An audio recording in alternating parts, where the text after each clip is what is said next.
Alrighty, I've been wanting to do a video on the training mode features in Brawlhalla, but since, there's so much stuff to cover on training mode in a single video, I just don't feel like recording and editing it all like I do with my other videos, where it's really edited and there's visuals, etc. I'll try and keep that down for this video, but to recompensate for all the additional time this will cause the video to be, and it's going to be a bit more lengthy than my other stuff. Good news.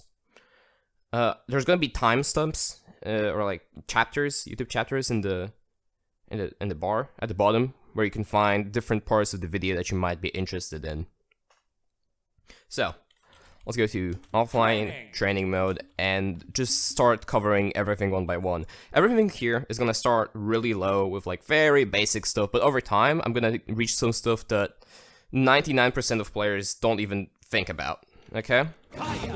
And some other issues that people might come upon.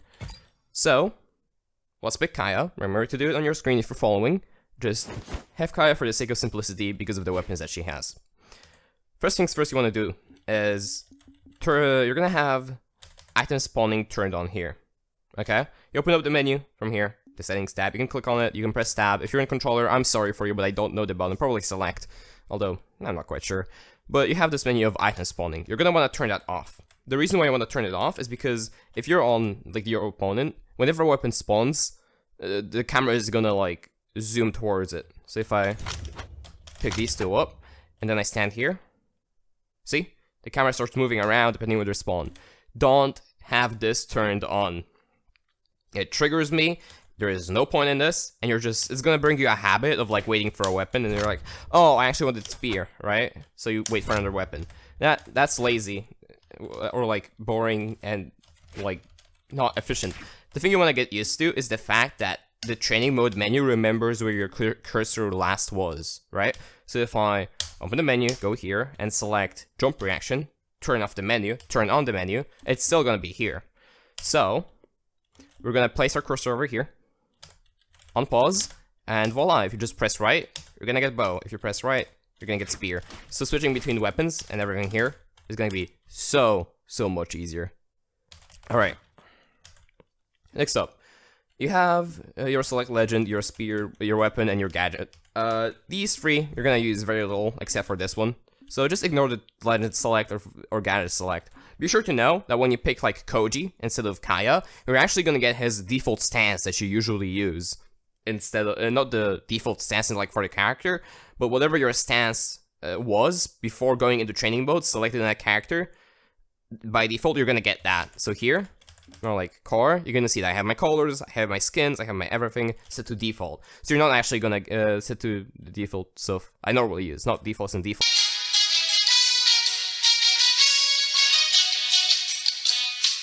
Next up, we have show damage. Show damage shows you the relative damage between your head and your opponent. It already calculates the attack stance and the defense stance for you, so you can keep track of that. Whenever you do a true combo, okay, like this one, it's gonna calculate the true combo for you. If there is 0 stun frames in a combo, zero out of stun frames, it's gonna calculate the whole damage for you.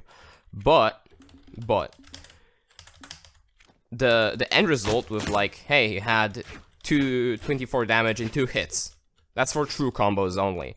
What it doesn't count is if your opponent gets auto stunned for 1 or 2 frames, but still can't dodge because dodging only lets you dodge on the 3rd frame out of stun. So what happens is, if we turn on stun, which is going to show you for how long the opponent has been up, technically, if I do this, and then end light a bit later, see? It didn't actually show me that, hey, I dealt 25 damage, no. It didn't show me now, because if you look here, they got out of stun for 1 frame, but that's not enough to be able to dodge out of it, and then I hit them, and therefore sometimes it doesn't show you why you actually didn't do a 2-hit combo. Again, this combo is 99% sure, completely true. Like you can't dodge out of it, you can't jump, you can't fast fall. But it's not gonna tell you that it's a 2-hit combo like right now, because I did it faster without the stun thing. And now back to show stun. Show stun shows you a few things. First off, when you do an attack, you're gonna get a blue flash and then a yellow flash of the character. The blue flash indicates that you can now do something else, right? So as soon as I'm blue, I can do another attack, I can do a downlight, I can jump, I can move around, I can dash, but the yellow flash indicates that I can now do the same attack again. So if I spam my attack button, you see that I can't do it after the blue flash, right? Even if I'm spamming it right now. The reason why is the yellow flash indicates when the cooldown of an attack ends. So, I can only do the same attack over and over after the yellow flash. And the yellow flashes are usually way longer than the blue ones. Okay. Back to show stun again. When your opponent is shown like the dodge frames of an attack, right here for example, you can see that they have 3 dodge frames. Or at least dodge window, 3. This is because a dodge, again, takes 2 frames to start up, and on the 3rd frame you're invincible. So if I count the frames right here, you have 1 frame out of stun, 2 frames out of stun, 3 frames out of stun, 4 frames out of stun, and 5 frames out of stun, and then they get hit. So, 2 frames of startup plus whatever it showed you, so 3, is gonna be a total of 5 out of stun frames. But because of how the dodge window thing is programmed, it shows you that, again, it's the dodge window of 3, because it already removes the 2 frames of startup for dodge. If it was completely true, like, you could, for example, with this combo, right here, even though, oops, I did that a bit too early. I'll do it like this, and nope, still too early. Now, okay. So, in this situation, I have a down light, and then I do an end light a bit later. You can see that it's 1 frame, 2 frame, 3 frame, and on the 4th frame they get hit. So they had 2 frames to start up the dodge, and then 1 frame to actually dodge the thing. So, it hits them, and it says that they had a dodge window of 1, so there was only 1 frame where the dodge would properly work to get them out of it. If I were to do it a bit earlier, actually 1 frame earlier, right? Like this. We go over here, 2 frames out of stun, that's not enough to get you out of the combo, and then they get hit, so it's a true combo, and it doesn't show you that, hey, it has some stun frames. It has missing dodge frames, sorry. Okay, that explains the show stun window. Then there's show hitboxes. Show hitboxes shows you the hitboxes of attacks, as you can see here, and then light is just a bunch of circles, fun fact. Actually, elbow attacks are mostly just circles, so you can learn about how collision exactly works. But hey, why can't I see the hitboxes of the characters? Like, why can't I see how big I am? Well, you show hitboxes and you see it now. You can see the collision detection thingamajigs used here. So that finishes this menu. The next menu, in this menu you also have catch bombs training, which is this game mode, which you can use to learn your timing for picking up bombs. And if you miss picking up one, then you lose all of your points. In the top right, you can see how many of those you caught in a row. There we go. Simple stuff. It's useless. It was added like 4 years ago, and it hasn't been like touched upon in years. So don't even worry about that game mode. It's mostly just a waste of time if you feel like doing that. Okay. Control mode, player and bot settings menu. This is where shit gets wild. First things first, you can choose between your different control modes. If you pick the control mode bot, you'll control the bot. If you pick mimic, you both control the same character. I mean, you control both of the characters. You can choose mirror, and you will control the bots and freaking opposite directions. Pretty cool. You're mostly gonna use player and bot though. These are the 2 main types of control you're gonna use. Of course, you can change the legend of the opponent, and recently they added an option to actually apply a skin to them too, which is pretty darn nice. Then there's AI settings: jump, attack light, attack heavy, attack air, evasive, and easy, medium, hard, extreme, chosen, stand.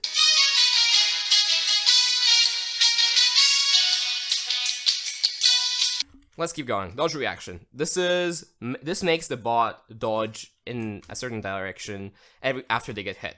So reaction is the stuff that happens right after you hit them. So dodge reaction neutral would make the bot spot dodge, and then you can learn your punish combos from there. You can go make the bot dodge up, and then you can learn punish combos from that. You can make the bot dodge up left, right? And learn your punish combos from there. You can make the bot dodge randomly and then try and react to the dodges instead of just remembering which one they're gonna use. Jump reaction. This is a bit I wouldn't trust this. I tried this once, and it doesn't seem reliable as to how, as in, if it works properly. I would advise people from using jump reaction for testing out if a combo is jumpable, because you can do a few more things to get out of a combo. So for that, I'm gonna teach you how to avoid later in the video. But if you really wanna just test out the bot jumping into stuff, or like doing a neutral jump, you can do this and try and catch it out. Plus, I'm pretty sure this combo isn't even jumpable. It is not jumpable. Cool. Well, we're gonna test out if sliding to downlight is actually jumpable later. Attack reaction. Same deal. It just attacks after getting hit. Nothing too special. Set damage. This is another really important option in training mode. Just the ability to change the bot's damage instantly is really good. So let's say I'm doing a combo, and I don't want the bot to like reset their damage randomly. So I can just do this. I press tab, go right, go left, or press I. And, oh sorry, when I press I, actually buffer a throw. So that's why you don't really want to use that. But if I just stack damage onto them, oops, I am so bad. Once I stack damage on them, I go here, here, here, and they're at 0 again, so I can start practicing the same combos all over again, because that's fun. Damage reset. This forces the opponent to reset their damage back to 0 after a certain time period, which is a time period I don't exactly know the details of. However, after a while, if you look here, their damage resets. If I turn on position reset, wherever they were standing right now, they're gonna save this position, and after some time, they will teleport there. So I can use that to practice my combos all over again. And then go here, and then back there. You can change the reset mode for those things. So if I have either of these options turned on, this pops up, and I can choose the reset mode to be when grounded. So here's how it looks. If I keep the bot like off stage, actually if I set the bot for higher damage, you're gonna be able to see this. Let's say at like 90, and just stare, and look. Even though it takes a while for them to get in, they don't teleport yet. Only when they're on the ground, the timer starts for teleporting them back. So if you want to like juggle your opponents off stage, they're not gonna just randomly teleport now because they were not touched for a while. Only after they touch the ground, they're gonna teleport after a while. With timed, you're gonna see the difference really easily. See? Okay. We're gonna stick to 0 damage right now, and I'm gonna cover more important things about this feature stuffs. So let's say I want to test out if sidelight into downlight is jumpable, or rather, for now, see how the combo actually looks step by step. So I'm gonna turn on hardboxes, hitboxes, and stun. We're gonna turn off damage because it covers the screen quite a bit. So I'm gonna sidelight and then downlight. So let's say I wanna take a look as to how this combo works exactly, like frame by frame. Well, for that, you can press F7 if you're on keyboard, or press on your right stick, like press the right stick down on your controller, or press on the frame step button on your phone if you have that. And now I can press F5, F6, or use the sticks on your controller to forward and back in time. Same for your phone, you can press the buttons here to move back and forth. So I'll just go here and take a look at how this looks. So they're over here, they're out of stun for 1, 2, 3, 4. So technically, then they get hit. So wait, so 1, 2, 3, 4, minus 2, that's 2 dodge frames, right? And then you look here, and look, it is 2 dodge frames. So they had 2 frames they were able to jump out of here. Really, really interesting. Let's say the bot, we're gonna take control of him during the entire like frame step thing. I'm gonna take control of them and unpause, or at least use the menu, and then I try and go back in time. The game just freaks out. It freaks out completely, and you need to go back in time until you reach a point before you turned on the menu. And what do you mean, like, back to a point where I didn't turn the menu? Well, if you look here, we're actually gonna count the frames that we just spent in the menu. Like, if I turn the menu, look, the time continues here. It still keeps on going. So that means that during this time, the game was still running, but we weren't doing anything, so it just freaks out. Okay? You're gonna wanna watch out for that. Now, for the next part, if you're on mobile, I am so sorry for you, but this just doesn't work on mobile. And if you're on controller, it's gonna be really hard. So I'm gonna explain it for keyboard, and you can try and figure it out for controller. But phone users, no, it's not gonna happen. You can't do it.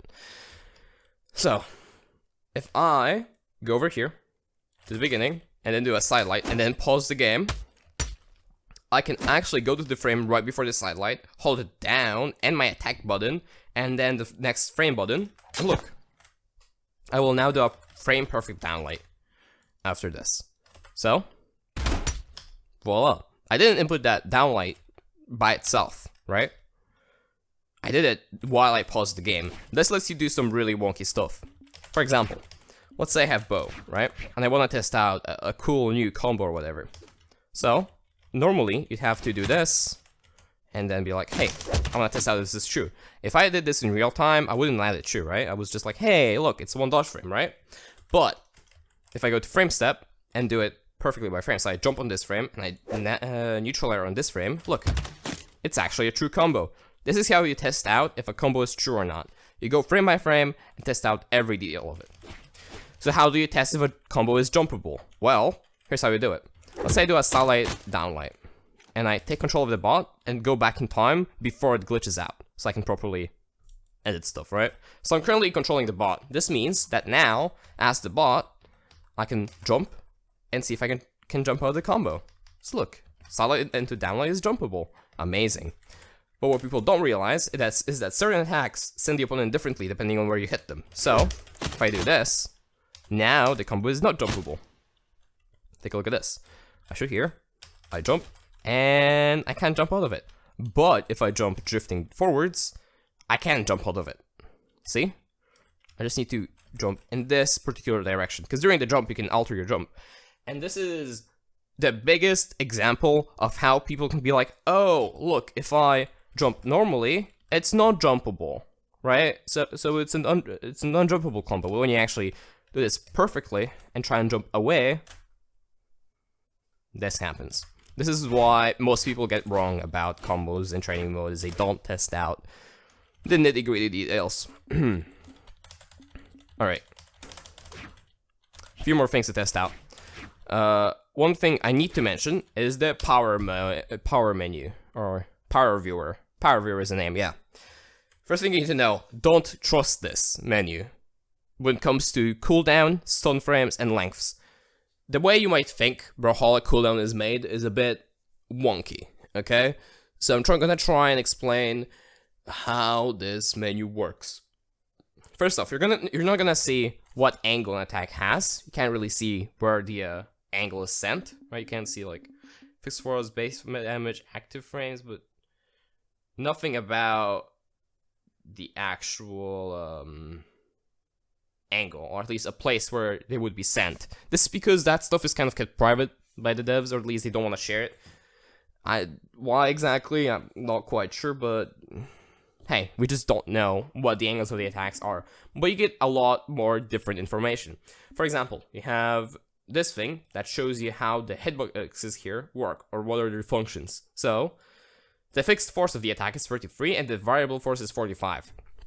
Variable force is the force that gets calculated by how much damage your opponent has, and fixed force is the amount of force that the opponent gets hit by, no matter what damage they're at. So it's 35 plus 45 with some function with damage in it. And then there's the base damage of the attack. Important detail, the damage of the attack, so if your opponent has 0 damage, and they get hit by this attack, they don't get hit by 0 variable force. They get hit by 16 damage, already added on top of the 0 damage. So, whenever the variable force calculation happens, it first considers normal damage plus the base damage of the attack, and then actually calculates the knockback. This is really important when testing out weapon durability and stuff like that. Just keep that in mind. Then there's active frames and startup frames. Startup frames shows you how many frames it takes until the attack does that thing that they're doing. So, 1, 2, 3, 4, 5, 6, 7, 8. And then on the next frame, you have the attack. And you have 4 active frames. So 1, 2, 3, 4. Move forward. And done. And then you have 1 active frame of whatever this is. And then 20 frames of recovery, which is shown over here. So 1, 2, 3, 4, 5, 6, 7, 8, 9, 10, 11, 12, 13, 14, 15, 16, 17, 18, 19, 20, 21, and you're out of stun. So, for this attack, we can actually trust it. Hey, look, it has 20 recovery frames and 7 fixed recovery. Fixed recovery is for when you actually hit the move, right? If I remember correctly, right? No? I'm not quite sure. 2, 3, 4, 5, 6, 7, 8, 9. Oh, sorry. It actually shows you a different the amount of recovery you have if you hit the attack. Because if you hit the attack and miss it, you get 20 recovery frames. If you hit it straight up, you get 17 recovery frames. It actually takes less time for the move to finish if you hit it. Oops, that was me going on a tangent, but oh well. I think that's it for this move, because we already covered everything on this menu, right? Yeah. Alright. And more stuff about the power menu. Here's an important detail that you should probably know, is that certain attacks have register hitboxes. This is really small and really hard to see, but you can see a blue circle here that I can hover over. It's so tiny. It's actually so tiny. Hold on, let me try and get it somewhere here. Look, a blue circle right here. And I can select it. And this is a hitbox that detects if there is something on the ground here. Okay? So, if it this is a collider hitbox. It checks if the ground reaches this point. And if the ground is here, then it's gonna do the grounded version of the attack. So, this blue hitbox is currently in the ground, so the aerial has its grounded version. If I do it like this, look, the attack has its collider here. It doesn't touch the ground. It goes through. I mean, it disappears, and then you have the normal attack. This is pretty important. But since this hitbox itself has 1 frame for itself, like the collider hitbox has 1 frame after it, I'm pretty sure the startup frames for this attack are gonna be wrong. So, let's check it out. 1, 2, 3, 4, 5, 6, 7, 8, 9, 10, 11, 12, 14, 15. Yes, 14 frames of startup, even though here it shows you 11. This is why you don't have to trust the numbers here, because it's only gonna... The whole, like, power thing over here that you see is actually, goes through different states of the attack. It's not like there is a power for startup, there's a power for attack, and there's a power for end lag. No, the powers go through different stages of the attack, and there's more than this. There's not only just startup, because technically during startup you also have the frames for registering if you're on the ground, and that isn't counted into the first equation. Okay.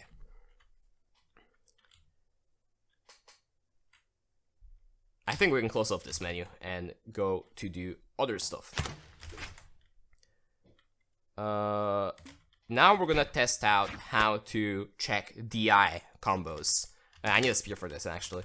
So, let me throw up a weapon, do a downlight, and do another downlight. So since I did 2 downlights in the same combo, the opponent has DI turned on. If you don't know what DI is, DI in Brawlhalla means that if you get hit by the same move twice in a single true combo, so they have no way to dodge out of this, because they get hit by unarmed downlight 2 times, if I control the bot right now and make them go forward, you can actually control their DI. So, this combined with, if I just force the opponent to go forward now for a few frames, change to player control, go back in time, the bot is going to remember to move forwards. Yes? Okay, so now I will take control of the player, go forward, do a downlight, go forward, and over here, and do another downlight. And you can see I can easily make a few broken ass combos that happen when the opponent DIs in this direction. Really fucking cool. This is how you do like really weird combos and test out stuff that people usually don't even think of testing, right? And there you go. This is how you can do your very first DI combo in Brawlhalla. You throw up a weapon, make them go down, and downlight, downlight, downlight. The main issue happens when you try and change the combo while you... If I press tab here and then close tab, I'm gonna fuck up the combo. Like if I press tab here and then close it, and then try and go back in time, it might get messed up. Yep. So you're gonna wanna open up tab while you're in frame control at the very end of the combo. So you can roll back to the point and not have to fast forward to the end after closing the menu, because opening the menu makes the game run forward, and it ruins every single frame after it, because technically, when you have this open, you have control over the players. It's really weird. I don't quite understand it, but because I did this at the very end of my combo here, I actually have all 4 of my downlights all together. Okay. Here's some bugs in training mode now. First bug that you might have already heard about, because I talk about it a lot, is if you kill your bot in training mode and then pause the game while you're inside the stage and turn on the position reset, they're actually going to teleport inside of the stage. And you can then go into the inside of the stage, in between the 2 collision boxes that every stage has, because of how ground is made in Brawlhalla. If I can just land that properly. There we go. And I can turn on the position resets in that spot, and I can make the bot a Nyx with a scythe, and drag myself in, and voila, you have 2 players inside of the stage. Have fun playing around with this. I guess, why not? Alright, for this next bug, I might go to a different stage, real quick. Like a nice little platform stage. There we go. So, here's another bug in training mode that you can use. First off, get a legend weapon selected, like spear, and then switch the legend to a legend that doesn't have that weapon, go back in time, and voila, you now have a character with a weapon that it doesn't normally have. Now, this looks normal and all, but if you try and do an Ensig, it doesn't work. Why do Ensigs not work? That is because this is the default weapon. I don't know if you heard about default weapons before, but this is the very, very old version of the weapon, back when every character was able to pick up every weapon in the game, right? This is basically to prevent the game from crashing. So this means that this weapon has its own unique SIGs. It has 2 of them, and 1 that doesn't work, which is the N-SIG, and every single one of these weapons doesn't have their N-SIGs. Here you go. These are completely old moves that were in the game years ago, but since the SIGs are no longer used, you're just left with this. You can test sword out, and go back in time, have a core with a sword, and then do it like a side sig, whatever. Some animations just don't even exist in the first place. This is down sig. It's like a foul down sig, but I guess. There's gauntlets, which are pretty darn cool. They are basically unarmed attacks, but with gauntlets, so that's funny, I guess. I really have nothing else to say about this. Another thing that you can do in training mode is test out very, very difficult combos that you normally wouldn't be able to get away with in any other case. If I pick Crystal Temple here, I can show you. Alright, get the bot over here. Oops, Scarlet over here. So, this would be impossible to like train out without training mode, the thing I'm about to do. Like, this stuff is just so hard that without knowing all of these little details of training mode, you wouldn't be able to either figure them out, because again, the way I found this combo is by going frame by frame and testing out different things. So here's an example. I'll try and land it. There you go. The 2 frames of the 2 dodge frames can be turned into a true combo, but since those 2 dodge frames make it so the opponent cannot DI the second downlight, I might actually think that having the combo be not true is better than it being true. See? I can land it true, but now, because I landed it true, they would be able to use 2 of their 4 DI options to get out of the attack.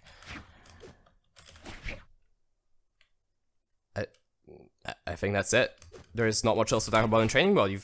You've covered it all. Oh yeah, an important thing. It actually shows you here how many frames you are forwards and backwards. So let's say you'll do an attack on the 0th frame, right?